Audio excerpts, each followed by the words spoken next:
বাংলাদেশ ব্যাংকের একটি ঘোষণা মুহূর্তের মধ্যেই শূন্য করে দিল ৫টি ব্যাংকের পুঁজিবাজারের আমানত। ইতিমধ্যে পুঁজিবাজার নিয়ন্ত্রক সংস্থা বিএসইসি তথা বাংলাদেশ সিকিউরিটি এক্সচেঞ্জ কমিশন কেন্দ্রীয় ব্যাংকের ঘোষণা মাফিক জনগণের কেনা প্রায় ৫৮২ কোটি টাকার শেয়ারের মূল্য শূন্য করে দেওয়ার পাশাপাশি বন্ধ করে দিয়েছে ৫টি ব্যাংকের শেয়ারের লেনদেন। যথাক্রমে ব্যাংকগুলো first security Islami bank, global Islami bank, union bank, Exim bank ও সোশ্যাল ইসলামী ব্যাংক। বিশ্লেষকরা বলছে অভিহিত মূল্য বা ফেস ভ্যালু ১০ টাকা হিসেবে এসব শেয়ারের আসল বাজার মূল্য দাঁড়িয়েছিল ১,৪৪৭,৫৫,০০,০০০ টাকায়। তবে একভূতি হওয়ার ঘোষণার পর থেকেই অব্যাহতভাবে দরপতনের মধ্যে দিয়ে যাচ্ছিল শেয়ারগুলো। সর্বশেষ কেন্দ্রীয় ব্যাংকের ঘোষণার ফলে যা এসে দাঁড়িয়েছে শূন্যের ঘরে। ইতিমধ্যে একীভূত প্রক্রিয়া থাকা ৫ ব্যাংকের শেয়ারের লেনদেন স্থগিত করেছে ঢাকা ও চট্টগ্রাম স্টক এক্সচেঞ্জ, যার প্রভাব ভয়াবহভাবে পুঁজিবাজারের অন্যান্য ব্যাংকের শেয়ারে গিয়ে ঠেকেছে।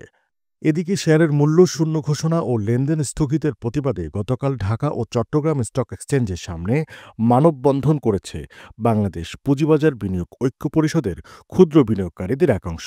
যদিও বাংলাদেশ ব্যাংক এক সংবাদ বিজ্ঞপ্তিতে বলেছে, ক্ষুদ্র বিনিয়োগকারীদের বা শেয়ারধারকদের স্বার্থ রক্ষার্থে তাদের ক্ষতিপূরণের বিষয়টি সরকার বিবেচনা করতে পারে।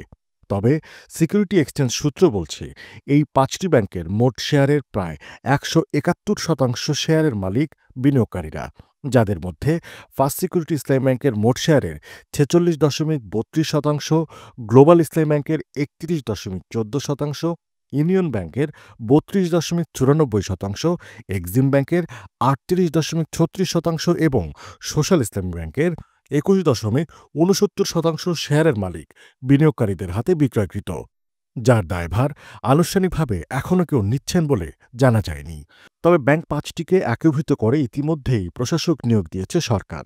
পুঁজিবাজারের ৫টি ব্যাংক নিয়ে চলমান পরিস্থিতি নিয়ে বিশ্লেষকদের বক্তব্য, সাম্প্রতিক প্রেক্ষাপটে ব্যাংক রেজুলেশন অর্ডিন্যান্স ২০২৫, বিআরও ২০২৫-এর সংশ্লিষ্ট ধারা এবং বিএমইসির সিদ্ধান্ত বিবেচনায় ৫টি ব্যাংক একীভূত করার ক্ষেত্রে সাধারণ বিনিয়োগকারী বা শেয়ারধারকদের স্বার্থ সংরক্ষণের বিষয়টি বিবেচনার আপাতত কোনো সুযোগ নেই। ফলে একরকম নিশ্চয়ই হতে হচ্ছে বিনিয়োগকারীদের। তবে ক্ষুদ্র বিনিয়োগকারীদের বা শেয়ারধারকদের স্বার্থ রক্ষার্থে তাদের ক্ষতিপূরণ প্রদানের বিষয়টি নিয়ে সরকার চাইলে নির্বাহী আদেশে যে কোনো ইতিবাচক সিদ্ধান্ত বিবেচনা করতে পারে। ডেস্ক রিপোর্ট, বার্তা বাজার।